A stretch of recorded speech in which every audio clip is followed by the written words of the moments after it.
इन वक्त में मौजूद आहियां हक़ सच न्यूज़ जे जेको आहे ब्यूरो ऑफिस में, जिथे प्रेमी जोड़े पारां एहतजाज करे असां वटि पहुता आहिनि ऐं हुननि जो चवण त असांजी जान खे ख़तरो आहे। अचो त साम्हूं ॻाल्हि ॿोल कयूं त हू छा था चवनि। मैंने प्यार राज खुश से शादी की है। कोर्ट में मुझे धमकियाँ मिल रही है। अब्बू, नासिर, गुलाम रसूल, मुझे सपोर्ट चाहिए। और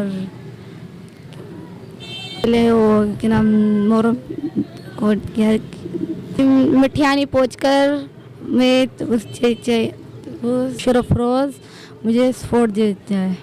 आज खुशी सां शादी कई आहे। हुन जा ॿाहिरि असांखे माना मौत मार धमकी था ॾियनि। असां SP फिरोज नौशहर में बि दरख़्वास्त कईसीं।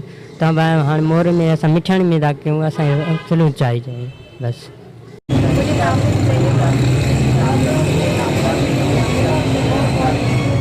तो ॿुधो हिननि जो चवणु आहे त असां जेको आहे पहिरीं मोरो में बि एहतजाज कयो, उन जे बावजूदि बि असांखे धमकियूं मिली रहियूं आहिनि ऐं असांजी ज़िंदगी खे ख़तरो आहे। हिननि जेको आहे आला इख़्तियार में SP नौशहर फिरोज खां तहफ़ुज़ जी घुर कई आहे। जी कैमरामैन कलीमुल्लाह मशहूरी सां गॾु मंज़ूर मलक, ब्यूरो चीफ, हक़ सच, नौशहर फिरोज।